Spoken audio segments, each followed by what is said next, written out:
Να ευχαριστήσω πρώτα απ' όλα τον Σεβασμιότατο για την πρόσκληση και ευλογία που έδωσε να γίνει αυτή η ομιλία και το οποίο καλά θα κάνουμε να προσευχόμαστε στον καλό Θεό να τον φυλάει και να τον στηρίζει στις δοκιμασίες, γιατί δύσκολα τα χρόνια. Τον Πατέρα Δαμασκηνό για τα καλά του λόγια, στα οποία η αγάπη του υπερέβαλε, και όλους εσάς για την αγάπη σας.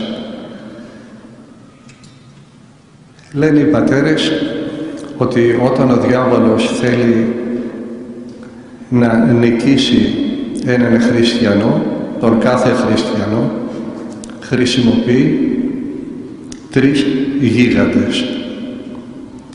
Αυτοί οι τρεις γίγαντες του διαβόλου είναι η άγνοια, η λύθη και η αμέλεια. Ο πρώτος γίγαντας είναι η άγνοια, να μην ξέρουμε, να μην γνωρίζουμε. Ο δεύτερος είναι να γνωρίζουμε, να μαθαίνουμε και να ξεχνάμε, η λύθη. Και το τρίτο κακό είναι να γνωρίζουμε, να θυμόμαστε, να μην ξεχνάμε, αλλά να είμαστε αμιλείς, τεμπέληδες. Δεν θέλει τίποτα άλλο ο διάβολος. Εμείς θα ξεκινήσουμε πρώτα απ' όλα να μαθαίνουμε. Αλλά για να μαθαίνουμε πρέπει να είμαστε ξύπνοι.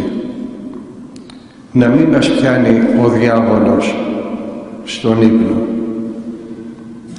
Γιατί έχουμε αυτό το χάρισμα να κοιμόμαστε και εξαπλωτοί και όρθιοι και να περνάει η ζωή μας και στο τέλος να πεθαίνουμε χωρίς να έχουμε καταλάβει γιατί ζήσαμε.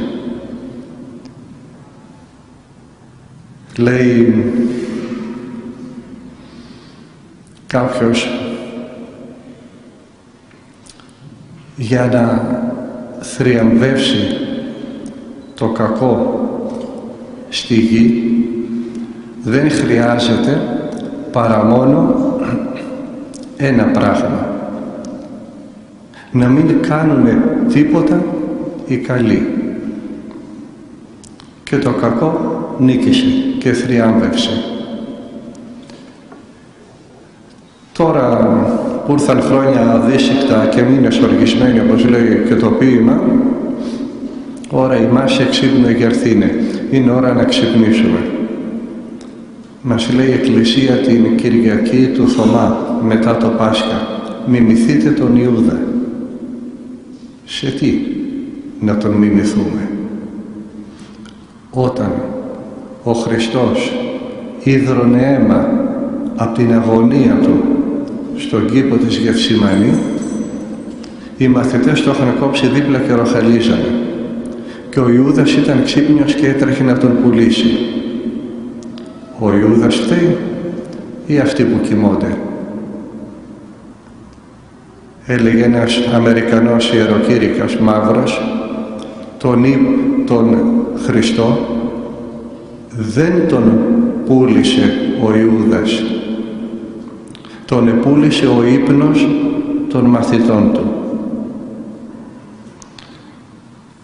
Όσο εσείς και εμείς κοιμόμαστε, και ο δικός σας Ιούδας είναι ξύπνιος και τρέχει και σας πουλάει.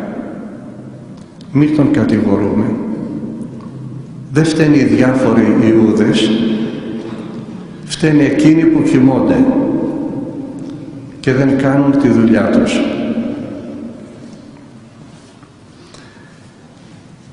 Λέει ο Απόστολος Παύλος: ουκ έστιν η πάλι ημών προς αίμα και σάρκα. Δεν είναι ο αγώνας μας εναντίον ανθρώπων, αλλά προς τους κοσμοκράτορας του αιώνος τούτου, τα πνευματικά, τα πνεύματα εν της επουρανίης. Ο αγώνας μας είναι εναντίον του διαβόλου, τα οποία όμως πνευματικά, ο οποίος όμως διάβολος χρησιμοποιεί και ανθρώπους για να κάνει τη δουλειά του. Γι' αυτό θα αγωνιστούμε και εναντίον ανθρώπων. Αλλά πρώτα εναντίον εκείνων που υποκίνησαν τους ανθρώπους, των δαιμόνων.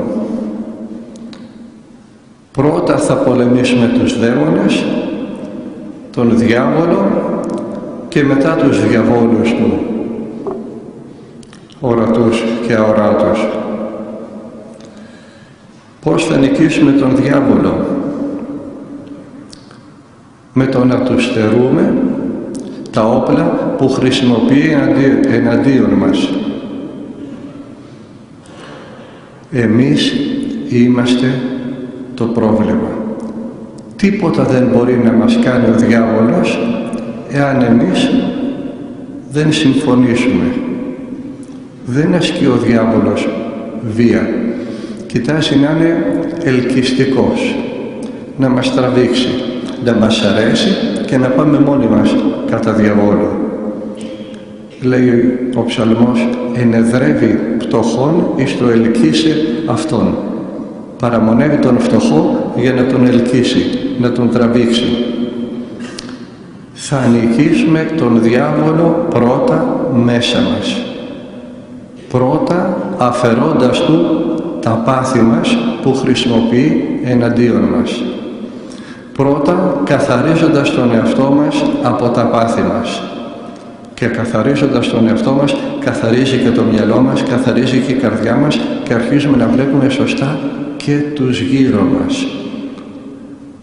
Δεν φταίνε πάντα οι άλλοι. Φταίει το μάτι που βλέπει τους άλλους. Θα καθαρίσουμε λοιπόν τον εαυτό μας εάν θέλουμε να δούμε σωστά τους άλλους και να λάβουμε σωστή θέση απέναντι των άλλων. Δεν είναι άσχετα από τον τρόπο που ζούμε εμείς αυτά που γίνονται γύρω μας. Προσέξτε το αυτό. Δεν είναι ανεξάρτητος από μας ο κόσμος γύρω μας. Είμαστε κι εμείς αιτία για αυτά που συμβαίνουν γύρω μας. Είχε επιτρέψει ο Θεός, το έκανε πολλές φορές, να υποδουλωθεί ο Ισραήλ σε εχθρούς. Και ένας προφήτης παρακαλούσε, Θεέ μου, λυπήσου τον λαό σου. Λυπήσου τον λαό σου. Ελευθέρωσε τον λαό σου από τους εχθρούς του. Και λέει ο Θεός, πάψε να προσεύχεσαι για αυτούς τους ανθρώπους. Δεν βλέπεις πως ζουνε? Ούτως ο λαός της μεν χείλεση με τιμά, η δε καρδία αυτών πόρο απέχει απ' εμού. Αυτοί οι άνθρωποι, ο λαός μου, με τα χείλια τους με τιμούν, αλλά η καρδιά τους είναι χιλιόμετρα μακριά μου. Για να πει αργότερα και ο Κύριος, «Ου πάσω λέγον μη Κύριε, Κύριε», δεν θα μπει στον παράδεισο όπως λέει «Κύριε, Κύριε», αλλά ο ποιον το θέλημα του Πατρός και του Υιού. Αυτός που ζει σαν χριστιανός είναι Υιός του Θεού. Από τον τρόπο που ζούμε εξαρτάται και το τι συμβαίνει γύρω μας. Είχε βρεθεί στη Μικρά Ασία ο Άγιος Εφραίμ, ο Σύρος. Τον κατηγορήσανε κάτι άδικο, τον πιάσανε, τον βάλανε φυλακή. Και εκείνος είχε μείνει κατάπληκτος. Γιατί να βρεθώ στη φυλακή αφού δεν έκανα αυτό για το οποίο με κατηγορούν? Γιατί να βρεθώ φυλακή? Και προσευχότανε στο Θεό. Γιατί να φυλακιστώ αφού η κατηγορία που μου απευθύνουν είναι άδικη? Γιατί να βρεθώ φυλακή?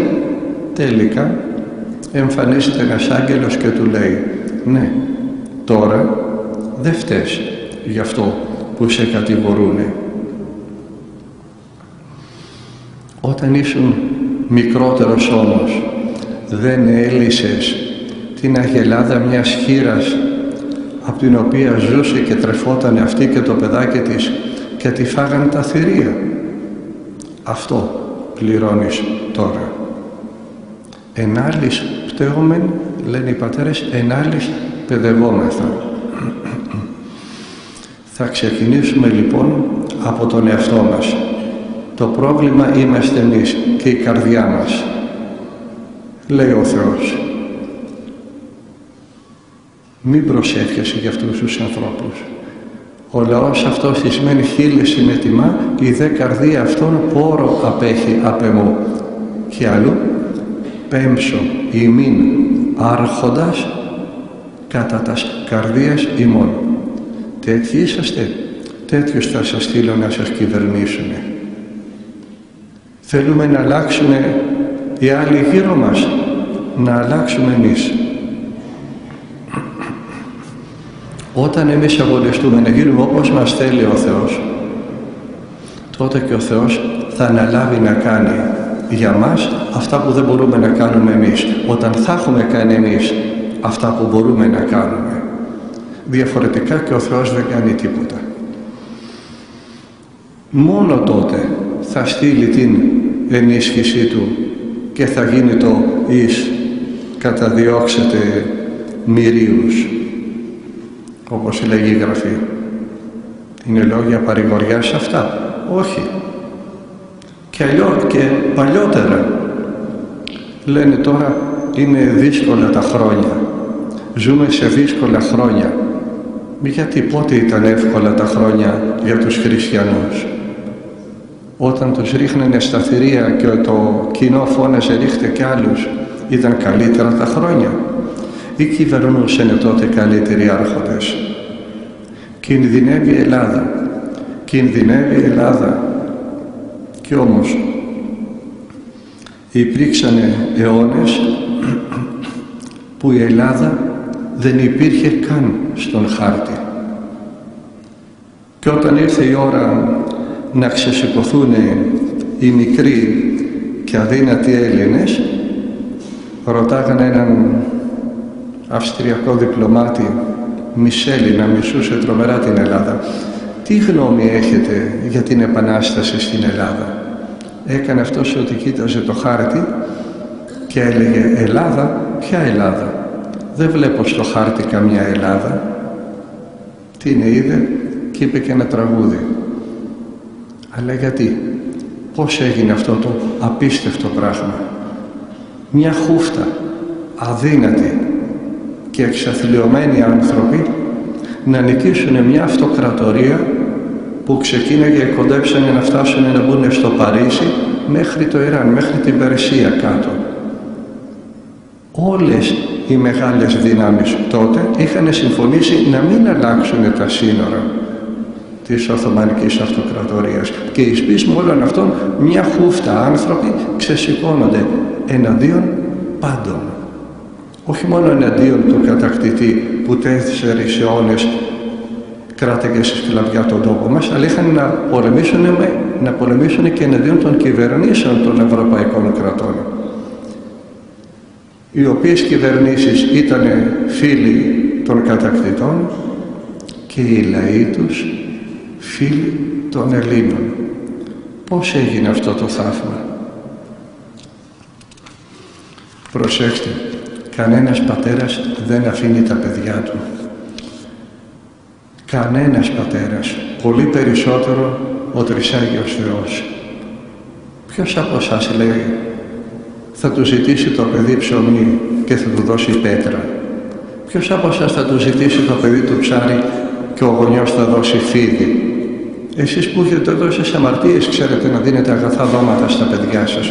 Πολύ περισσότερο ο πατέρας ημών της ουρανής.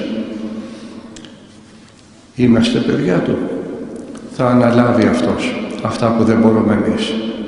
Γιατί τότε οι Έλληνες, οι σκλαβωμένοι, ήταν παιδιά του.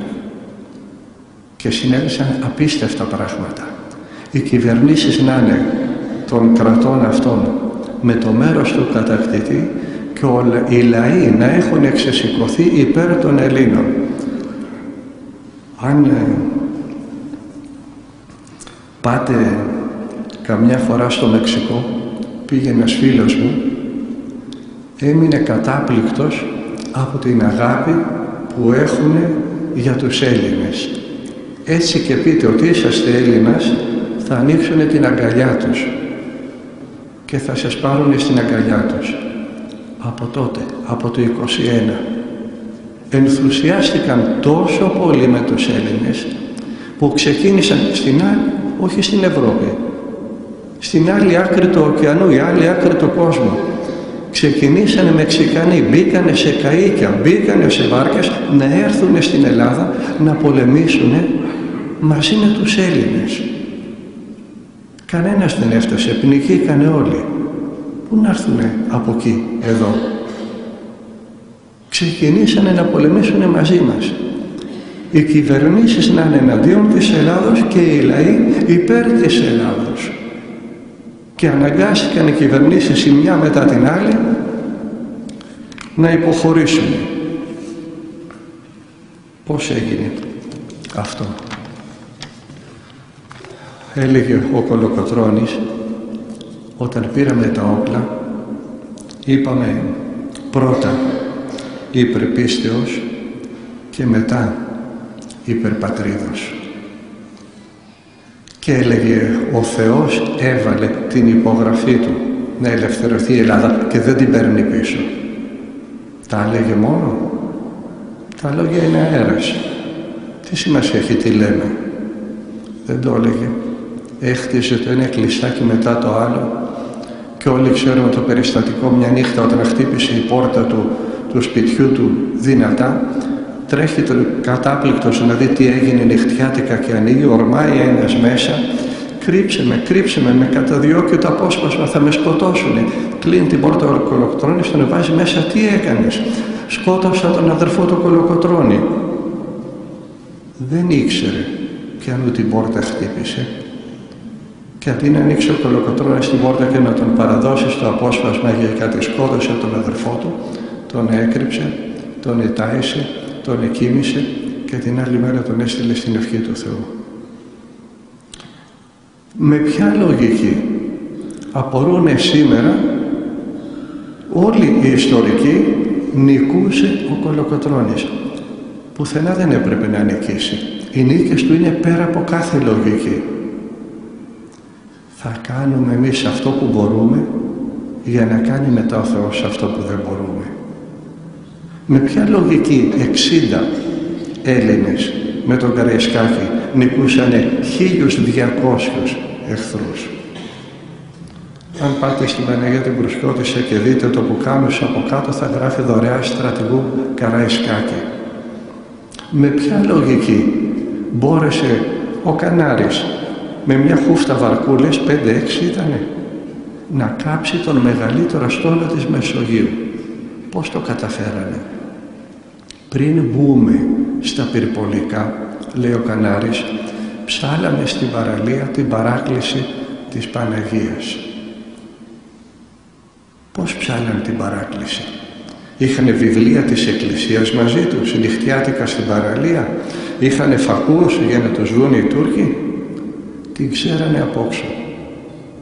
Ξέρανε την παράκληση απ' έξω. Και εμείς δεν πάμε ούτε καν να την ακούσουμε όταν χτυπάει η καμπάνα. Το πρωί την Κυριακή είμαστε κουρασμένοι, δεν μπορούμε να ξυπνήσουμε, να πάμε στην εκκλησία το πρωί. Το απόγευμα στις 5 ώρες, στις 6 ώρες, στις 7 η ώρα, στις 8 η ώρα που χτυπάνε οι καμπάνες, τι δουλειά έχεις και δεν μπορείς να πας στην εκκλησία? Εκείνοι την ξέρανε απόξω. Εμείς δεν πάμε ούτε να την ακούσουμε.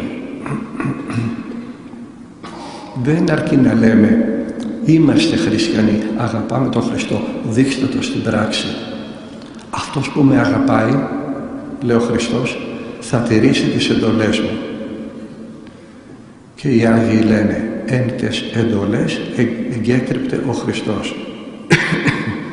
Μέσα στις εντολές είναι κρυμμένος ο Χριστός. Μέσα στην Εκκλησία βρίσκεται ο Χριστός. Μέσα στα μυστήρια της Εκκλησίας βρίσκεται ο Χριστός. Είναι υπερβολικά απλά τα πράγματα για να παριστάνουμε άγνοια. Είχε παραταχθεί ο Μακρυγιάννης σε μια κρίσιμη μάχη εναντίον των Τούρκων και του έλεγε ο Γάλλος πρέσβης ο Ντεριχνή, ο οποίος ήταν φιλέλληνας, φύγετε από εκεί, δεν μπορείτε να νικήσετε, είσαστε λίγοι και οι θέσεις σας είναι αδύνατες, πηγαίνετε αλλού. Και λέει ο Μακρυγιάννης, μπορεί εμείς να είμαστε λίγοι και αδύνατοι, αλλά είναι ο Θεός που πιστεύουμε δυνατός και θα μας βοηθήσει αυτός να νικήσουμε. Το έλεγε μόνο. Τα λόγια δεν έχουν κανένα νόημα. Δεν το έλεγε. Τα γόνατά του είχαν κάνει κάλους από τις μετάνοιες και είχε μείνει πετσί και κόκαλο από την νηστεία. Όταν κάνουμε εμείς αυτό που μπορούμε, θα κάνει ο Θεός αυτό που δεν μπορούμε. Και όχι μόνο εκείνοι οι μεγάλοι που ξέρουμε, δεν έσωσε ο Θεός στην Ελλάδα για αυτούς τους 5, 10, 20, 30, 100 ήρωες που γνωρίζουμε. Ένας Γάλλος περιηγητής γυρνούσε την Ελλάδα πριν την Επανάσταση του 21, ο Πουκεβίλ, και λέει, νυχτώθηκε σε ένα χωριό στην Πελοπόννησο, ξένος σε ξένο μέρος, και μια γυναίκα, χήρα, δεν είχε άντρα, 2 παιδιά, ένα μικρό στην αγκαλιά, ένα 6-7 χρονό πιτσιρικάκι και ο πατέρας της κατάκητος στο κρεβάτι. Τον επήρε να τον φιλοξενήσει. Φιλόξενοι, όπως πάντα οι Έλληνες από π.Χ. Μέχρι και θεοφιλοξενίας είχαν οι αρχαίοι, ο Ξένιος Ζεύς. Πήρε τον άνθρωπο να τον φιλοξενήσει και βλέπει ο Πουκεβίλ ότι σφάζει μια κότα που είχε, την επράζει, κάνει ένα ωραίο φαΐ, μια ωραία σούπα και του έβαλε το βράδυ να φάει. Και βλέπω, λέει, ότι εκείνη, τα παιδιά της και ο παππούς, ο άρρωστος, ο κατάκητος, τρώγανε νερόβραστες φακές. Και της λέει, γιατί δεν δίνεις λίγη σούπα στον άρρωστο πατέρα σου και λίγο στα παιδιά? Και τι του απαντά η γυναίκα? Αν φάμε κρέας Τετάρτη, τουρκέψαμε. Ήτανε Τετάρτη και έτρωγε νερόβραστο, και αυτή και τα παιδάκια και ο άρρωστος παππούς. Θα άφηνε ο Θεός τέτοιους ανθρώπους? Θέλουμε λοιπόν να μην μας αφήσει έτσι να γίνουμε κι εμείς? Θα έχουμε με την Εκκλησία την ίδια επαφή που είχαν αυτοί οι άνθρωποι. Όχι χριστιανοί και από μακριά. Είχε πάει σε μια πανήγυρη ο Μακρυγιάννης όταν ήταν νεαρός, έκανε μια ζημιά, έσπασε ένα πιστόλι, τον πιάνει στο ξύλο ένας συγγενής του και τον έκανε μαύρο. Πάω, λέει, στον τίμιο πρόδρομο και βάζω τα κλάματα, λέει ο Μακρυγιάννης, και άρχισα να του λέω, τι είναι αυτό που έπαθα στη γιορτή σου? Γομάρι είμαι να με δέρνουνε. Και του υποσχέθηκα, λέει, του Αγίου Ιωάννη, ότι όταν μου δώσει το πρώτο μου όπλο θα του κάνω και εγώ το καντήλι του ασημένιο. Και με τις φωνές και με τα κλάματα, λέει, κάναμε τις συμφωνίες. Τέτοια επαφή θα έχουμε με τους Αγίους. Όχι μακριά από την Εκκλησία, μες στην Εκκλησία. Και όταν πραγματικά απόκτησε το πρώτο του όπλο Μακρυγιάννης, έκανε το ασημένιο καντήλι. Και λέει ο ποιητής, ο Γιώργος Σεφέρης, στις δοκιμές του, το είδα αυτό το καντήλι με την υπογραφή του Μακρυγιάννη. Τέτοια επαφή θα έχουμε. Δεν θα απομακρυνόμαστε από την Εκκλησία. Δεν θα απομακρυνόμαστε ποτέ από τα ράσα του παπά. Μη βρίσκουμε δικαιολογίες. Είναι κακός ο παπάς, είναι ανάποδος ο δεσπότης, φταίει ο ένας, φταίει ο άλλος. Γιατί δηλαδή, ποιος σας είπε ότι αν ο δεσπότης και ο παπάς είναι άγιοι και πάτε εσείς δίπλα τους θα κολλήσετε αγιότητα? Δεν είναι κολλητική η αγιότητα. Είναι κατορθωτή. Θα αγωνιστείτε να γίνετε άγιοι. Δεν σε σώζει ο Άγιος διπλανός σου. Σε σώζει ο αγώνας που κάνεις εσύ. Κανένας παπάς και κανένας δεσπότης δεν θα γίνει ποτέ πιο άγιος από τον Χριστό. Αλλά ο Ιούδας που ζησε χρόνια κοντά του πήγε και κρεμάστηκε. Μη βρίσκουμε δικαιολογίες. Εμείς είμαστε το πρόβλημα. Και μόνο εμείς. Και αν αλλάξουμε εμείς, τότε θα αλλάξει ο Θεός αυτά που δεν μπορούμε να αλλάξουμε εμείς. Αλλά όταν εμείς κάνουμε πρώτα αυτό που μπορούμε να κάνουμε, και αυτό που μπορούμε να κάνουμε, να αρχίσουμε να πολεμάμε τα πάθη μας.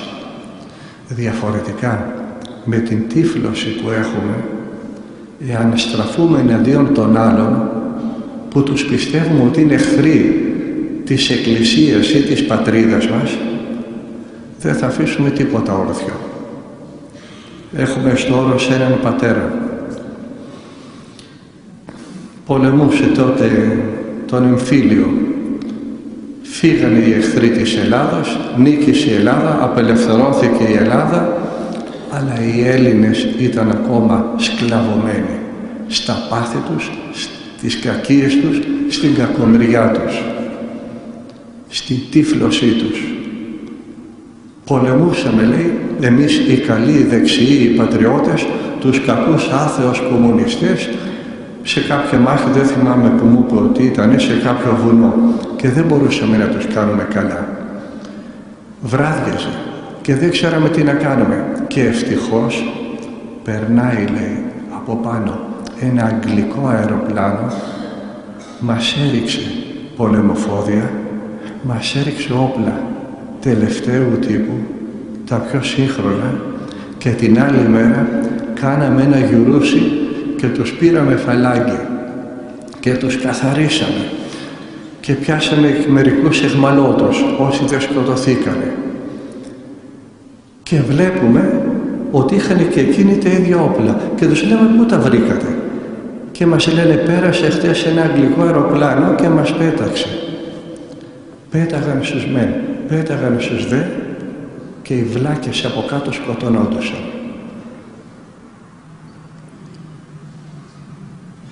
Οι ξένοι φταίνε, ο Ιούδας φταίει ή οι μαθητές που κοιμώνται όταν ο Χριστός, όταν η πατρίδα μας υδρώνει αίμα από την αγωνία? Πάντα οι άλλοι πρέπει να μας φταίνε. Το μυαλό μας το κλούβιο δεν φταίει ποτέ. Εάν δεν καταφέρουμε να δούμε, στα ίδια θα καταλήξουμε. Δεν θα δούμε εάν δεν πλύνουμε με τα δάκρυα της μετανοίας τα μάτια μας και την ψυχή μας. Δεν μπορούμε να σωθούμε έξω από τα μυστήρια της Εκκλησίας. Ο καθένας μας βλέπει τον εαυτό του πολύ καλύτερο από ό,τι είναι. Λέει ο Μάρκ Τουέν, ένας Αμερικανός μυθιστοριογράφος, ο άνθρωπος είναι τρία πράγματα. Αυτό που πιστεύει ότι είναι, αυτό που πιστεύουν οι άλλοι ότι είναι και αυτό που πράγματι είναι. Πώς θα δούμε λοιπόν αυτό που πράγματι είμαστε? Της μετανοίας άνοιξ όρμη, πύλας ζωοδότα. Θα βάλουμε το κεφάλι κάτω και θα πάμε στον παπά να εξομολογηθούμε. Παπά, φόρα το πετραχύλι. Και θα αρχίσουμε να κάνουμε παρέλαση τα χάλια μας τα μαύρα. Γιατί? Μας αρέσει, δεν μας αρέσει, οφείλουμε να το ξέρουμε. Πάντα το έλεγε ο Λόγος του Θεού.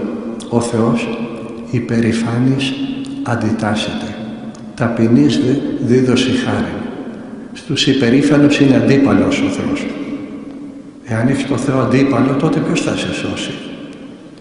Ταπεινής δίδωση χάρη. Ποιος είναι ο ταπεινός?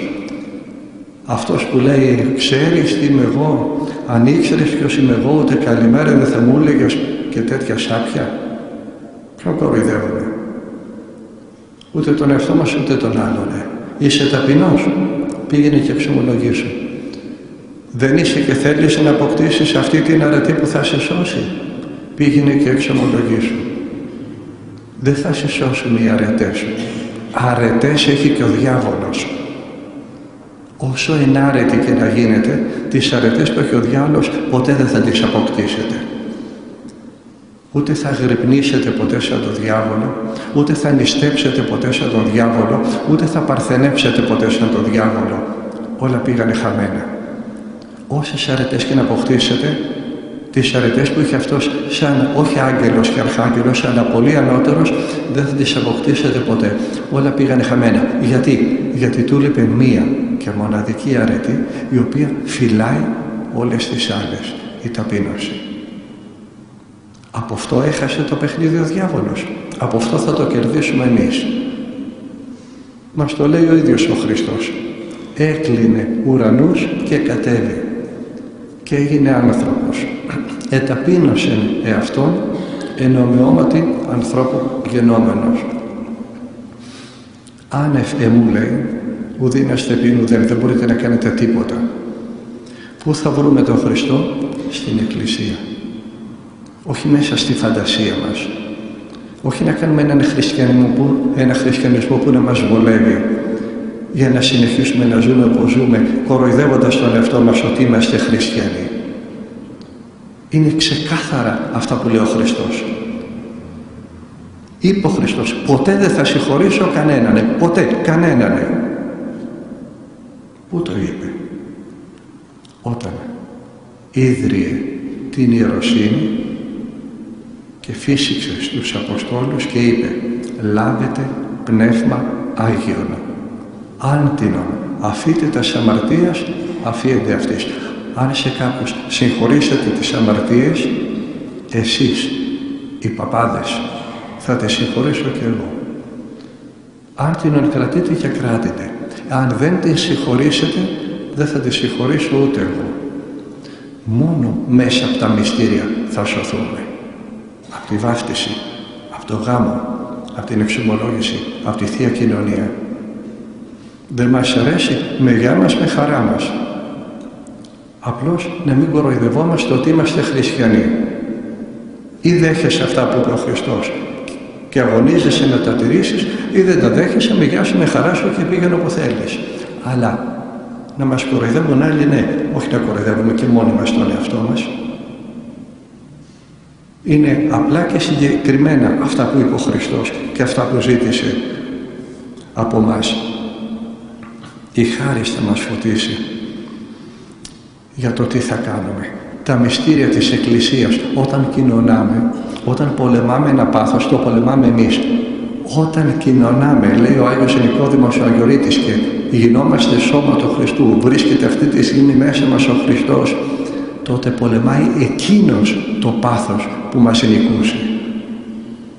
Και μετά από καιρό θα αρχίσουμε να καταφέρνουμε πράγματα που δεν τα καταφέρναμε πριν και θα λέμε τώρα πώς μπορώ.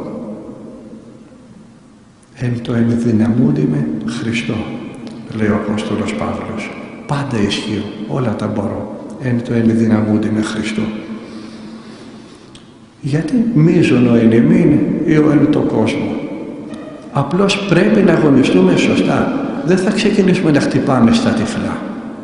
Θα ξεκινήσουμε να σώσουμε την πατρίδα μας, να σώσουμε την Ελλάδα, να σώσουμε όταν δεν μπορούμε να σώσουμε την τύφλα μας και τα χάλια μας τα μαύρα. Χρειάζεται μια μέθοδος, ένας πνευματικός οδηγός, πνευματικός γιατρός, ένας πνευματικός σύμβουλος, ένας πνευματικός. Πώς νικούσε ο Μέγας Αλέξανδρος τόσους πολλούς Πέρσες? Μια απλή στρατηγική ήταν, ένα μυαλό που το δούλευε. Ήξερε ότι οι Πέρσες ορμάγανε όλοι με το κύριο βάρος στο κέντρο. Έκανε και αυτό στο δικό του κέντρο αδύνατο και έκανε πολύ δυνατά τα άκρα. Ορμάγανε οι Πέρσες το κέντρο του που ήταν αδύνατο, οπισθοχωρούσε, λαστιχάριζε, πήγαιναν προς τα πίσω. Αλλά τα άκρα του που ήταν δυνατά προχωρούσαν και κλείνανε και βρισκόντουσαν οι Πέρσες κυκλωμένοι και τους ερχόντουσαν από παντού τα βέλη και δεν ξέρανε τι να κάνουν και σκοτώνονταν μεταξύ τους. Δεν μπορούμε να αγωνιστούμε με μεθόδους που θα μας πει η φαντασία μας εναντίον εχθρού που δεν μπορούμε να τον διακρίνουμε. Γι' αυτό μην απομακρύνεστε από τα μυστήρια της Εκκλησίας. Είχαν έρθει δυο να γίνουν καλόγεροι από την Αθήνα, Αθηναίοι. Ζούνε όλοι. Πήγανε σε ένα μοναστήρι. Κάτσαμε, μου λέει ο ένας, κάνα χρόνο δοκιμασίας. Στον ένα χρόνο τους κάνανε μοναχούς.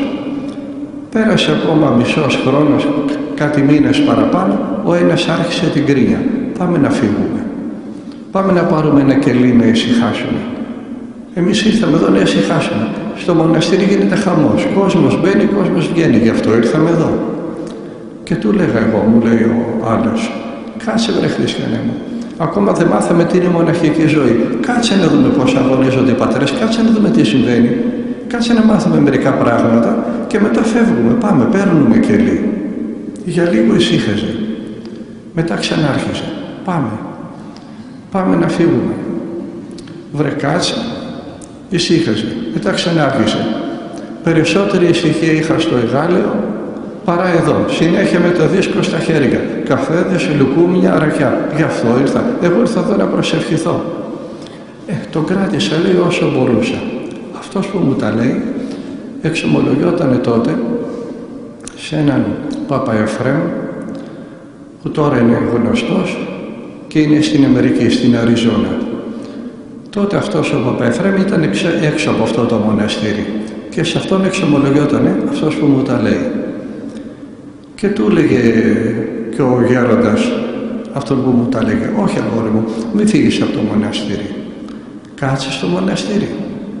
Εάν ο Θεός σε ήθελε σε κελί, θα σε οδηγούσε σε κελί. Σε οδήγησε στο μοναστήρι. Κάτσε εκεί. Αφού το μοναστήρι δεν είχε αντίρρηση να εξομολογείται σε πνευματικό που ήταν έξω από τη μονή. Το αποτέλεσμα ήταν αυτός που γκρίνιαζε, έφυγε, πήγε από την άλλη πλευρά το όρος, πήρε ένα κελί. Πολύ στεναχωρέθηκα, λέει, ήμασταν τόσα χρόνια φίλοι. Ήρθαμε μαζί και τώρα σηκώθηκε και έφυγε. Πέρασαν χρόνια, έφυγε ο Παπα Εφραίμ από αυτό το μοναστήρι που ήταν κοντά, πήγε και εκείνος από την άλλη πλευρά του όρους σε μια σκήτη. Τότε λέει, έφυγα και εγώ από το μοναστήρι, γιατί στο μοναστήρι εμένα όσο είχα το γέροντά μου δίπλα. Τώρα που έφυγε ο γέροντάς μου, έφυγα και εγώ και τον ακολούθησα. Και ήταν τώρα και οι δυο φίλοι από την ίδια πλευρά του όρους, αλλά πολύ μακριά. Μάθαινα για τον φίλο μου τα καλύτερα λόγια και χαιρόμουν και έλεγα, δόξα σε ο Θεός. Τουλάχιστον δεν απέτυχε. Ερχόντουσαν προσκυνητές που είχαν περάσει από το φίλο του και του λέγανε, ο φίλος σου πετάει. Έχει γίνει και μόνο που τον ευλέπεις ωφελείσαι. Πετσί και κόκκαλο από την νηστεία. Ο λόγος του σε ξεκουράζει και δίπλα του να κάθεσαι αναπάβεσαι. Συνέχεια προσευχή. Και εγώ λέει, δόξαζα το Θεό, δόξαζα το Θεό που δεν απέτυχε ο φίλος μου. Ένα απόγευμα αυτός ο πετυχημένος ασκητής βγήκε έξω από το καλυβάκι, το έκατσε σε μια πέτρα κοιτάζοντας τη θάλασσα και εμφανίζεται μπροστά του ένας άγγελος. Ένας άγγελος που κράτηγε ένα μικρό ψωμί και του λέει, είδε ο Κύριος πως ό,τι κάνεις το κάνεις μόνο και μόνο για να αρέσεις σε εκείνον και όχι για να αρέσεις σε ανθρώπους. Είδε πως ό,τι κάνεις το κάνεις μόνο και μόνο από αγάπη για εκείνον και για τη σωτηρία της ψυχής σου και για κανέναν άλλο λόγο. Και είδε πως όλο σου το χρόνο τον αφιερώνεις σε προσευχή εκτός από αυτές τις λίγες ώρες που δουλεύεις για να ζήσεις. και με στέλνει από σήμερα να σου φέρνω ένα ψωμί, ώστε και αυτόν τον λίγο χρόνο που αφιερώνεις στη δουλειά, να τον αφιερώνεις και αυτόν στην προσευχή. Πήρε το ψωμάκι κατασυγκινημένος, έφαγε και δαιμονίστηκε. Ήταν δαίμονας. Δεν ξέρουμε τι είχε προηγηθεί. Από το αποτέλεσμα καταλαβαίνουμε σε τι γκρεμούς υπερηφανίας είχε πέσει. Όχι από αμαρτήματα φυσικά, αυτά θα τον ταπεινώνανε από τις αρετές του. Έτσι πολεμάει ο διάολος τον χριστιανό. Δεν θα του πει πόρνεψε, πήγαινε να πορνέψεις. Ο χριστιανός θα πει όχι, είμαι χριστιανός. Δεν θα του πει κλέψε, θα πει όχι, είμαι χριστιανός. Τι θα του πει ο διάβολος? Μπράβο, νηστεύεις. Τι θα πει? Δεν νηστεύω, αφού νηστεύω. Να υποκριθώ ότι δεν νηστεύω, αφού νηστεύω. Μπράβο, έδωσες ελεημοσύνη. Τι θα πω? ότι δεν έδωσα, αφού έδωσα. Μπράβο το ένα, μπράβο το άλλο, μπράβο το άλλο. Να τα κέρατα από τις πολλές αρετές στο τέλος. Γι' αυτό να έχουμε υπόψη μας ότι ο χριστιανός είναι ενάρετος, αλλά ο ενάρετος δεν είναι πάντα χριστιανός. Μπορεί να είναι και ενάρετος βουδιστής και ενάρετος μουσουλμάνος. Παντού υπάρχουν ενάρετοι. Εάν λείπει η ταπείνωση, όλα πάνε χαμένα. Δεν τον παρακολουθούσε κανένας. Έκανε τον αγώνα του όπως αποφάσισε εκείνος, χωρίς να ταπεινώνεται και να καθοδηγείται. Ο άλλος από την άλλη πλευρά, που ήρθε στο όρος, ήρθε ένα ματωμένο κουρέλι, κυριολεκτικά. Ήτανε στον εμφύλιο, έσφαξαν τον αδερφό του, έσφαξαν την αδερφή του. Μια νύχτα εξαφανίσανε τον πατέρα μου και τη μάνα μου, ήρθανε και τους πήρανε, και την άλλη μέρα τρέχαμε όλοι στην πλατεία του χωριού δίπλα στη βρύση και κοιτάζαμε τα κομμένα κεφάλια να βρει ο καθένας το δικό του άνθρωπο. Να ψάχνω, λέει, επί 2 μέρες μέσα στα κεφάλια και δεν έβλεπα ούτε τη μάνα μου ούτε τον πατέρα μου. Και με ειδοποιήσανε, είναι στο ποτάμι, τους βρήκαμε την 3η μέρα. Τρέξανε στο ποτάμι και η μάνα και ο πατέρας δεμένοι με τα χέρια πίσω, το κεφάλι κομμένο εντελώς και κρεμόταν από ένα πετσί από το σβέρκο. Και τους γνωρίσανε και τους πήρε να τους θάψει. Μια αδερφούλα μικρή την κάνανε κομμάτια, 9 χρονών. Βρέθηκε σε ορφανοτροφείο στο Παπάφι στη Θεσσαλονίκη και από εκεί και μετά το όνειρό μου, λέει, ήταν να σφάξω έναν χωροφύλακα και όταν πάω στην Αθήνα να πέσω και να φιλήσω το χώμα της ΑΕΚ. Ήταν ποδοσφαιρόφιλος. Και πάει τώρα αυτός ο άνθρωπος με τέτοια βιώματα, τέτοιες εμπειρίες, να γίνει μοναχός, να ησυχάσει το μυαλό του, να ησυχάσει η καρδιά του, να καθαρίσει αυτό το μίσος από μέσα του, αυτός ο πόνος και η πίκρα από μέσα του, για να μπορέσει να δει τι γίνεται γύρω του. Και με ρώταγε, λέει ο γέροντας, πώς πάμε αγόρι μου, πού γυρνάει το μυαλό? Να γέροντα, ήμασταν με τον Λένιν και την Γκρούπσκα και γυρνάγαμε την Ευρώπη και διαφωτίζαμε τους λαούς πώς να αντισταθούν εναντίον των εχθρών. Χαμογέλαγε ο γέροντας. Καλά αγόρι μου, λέγε την ευχή. Συνέχιζε αυτός, Κύριε Σου Χριστέ λύσε με, Κύριε Σου Χριστέ λύσε με, Κύριε Σου Χριστέ λύσε με. Μετά από λίγο καιρό, πώς πάμε αγόρι μου? Δεν ήταν σωστή η απόφαση που πήρανε στο τάδε συνέδριο στην Αθήνα. Λάθος σκεφτήκανε, αλλιώς έπρεπε να αποφασίσουν. Τώρα έσωσε την Ελλάδα, μαζεύτηκε από την Ευρώπη. Μετά από καιρό, πώς πάμε αγόρι μου? Άγεροντα, στην Ουρανούπολη βρισκόμαστε. Μετά από καιρό, πώς πάμε αγόρι μου? Δεν έπρεπε να αποφασίσει η Ιερά Επιστασία κάτι τέτοιο. Κάνανε λάθος. Τώρα έσωσε το Άγιον Όρος, διόρθωνε το Άγιον Όρος. Μετά από καιρό, πώς πάμε αγόρι μου? Μα δεν είδατε γέροντα πώς μίλησε ο πατέρας τάδε στον προσκυνητή που ήρθε? Ο άλλος έρχεται από τόσο μακριά να ξεκουραστεί εδώ. Έπρεπε να του φερθεί έτσι. Τώρα διόρθωνε την αδερφότητα. Σιγά σιγά το μυαλό ερχότανε στη θέση του. Αυτό τρέμει ο διάολος. Να είμαστε μέσα σε όλα και εκτός εαυτού. Μέσα σε όλα και τρελαμένοι. Να έχουμε χάσει τον εαυτό μας. Να διορθώνουμε τους πάντες εκτός από τον εαυτό μας. Θέλει τρόπο ο αγώνας. Γι' αυτό βλέπουμε ο ένας απέτυχε, ο άλλος πέτυχε.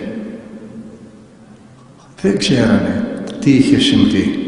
Μια μέρα μου λένε, ήρθε ο φίλος σου να σε δει. Το πόσο χάρηκα, λέει. Είχα χρόνια να τον δω. Ήρθε ο φίλος μου, ο μεγάλος ασκητής για τον οποίο άκουγα τόσα καλά λόγια. Έτρεξα να πάρω ευλογία από το γέροντα, άδεια δηλαδή, για να δει το φίλο του. Αυτό τον έσωσε.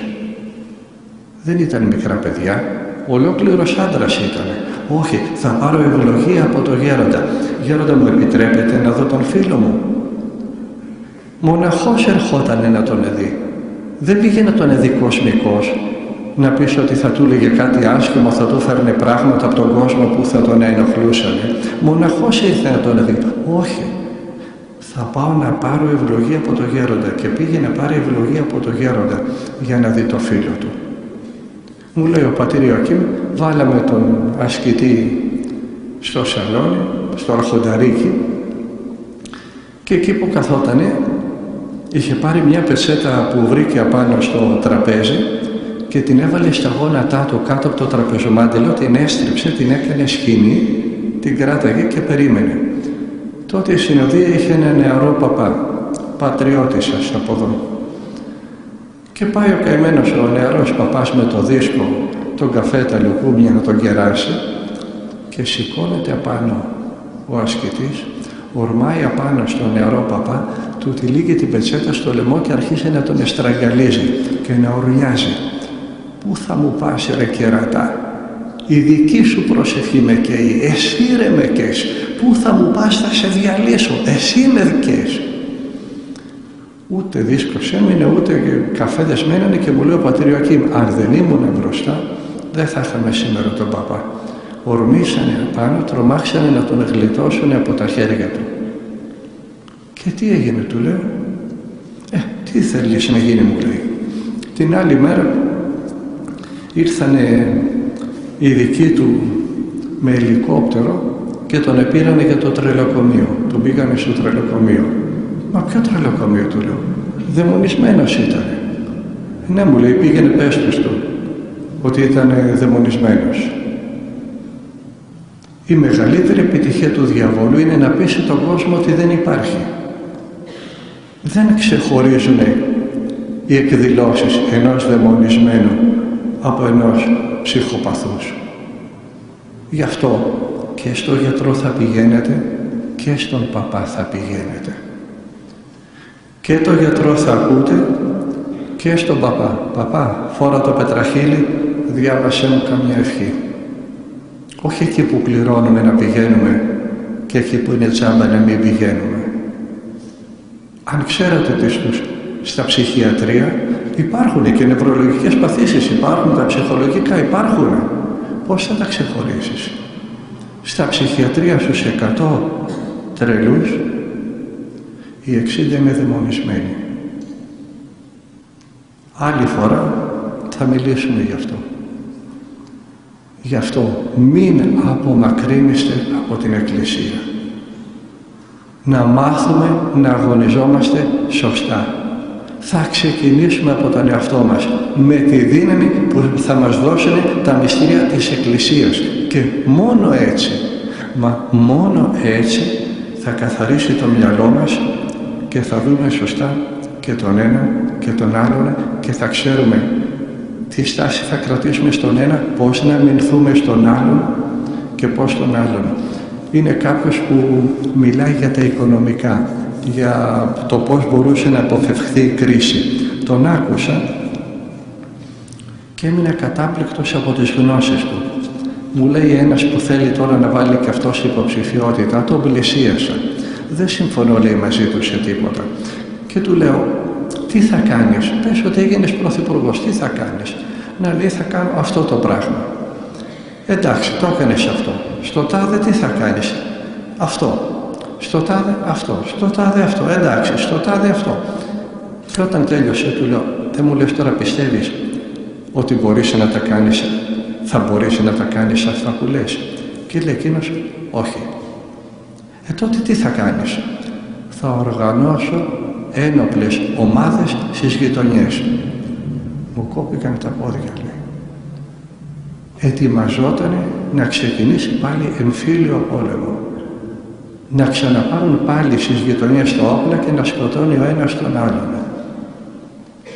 Εάν δεν ξεκινήσουμε από τον εαυτό μας, εκεί θα καταλήξουμε. Δεν φτάνει να αγωνίζεσαι.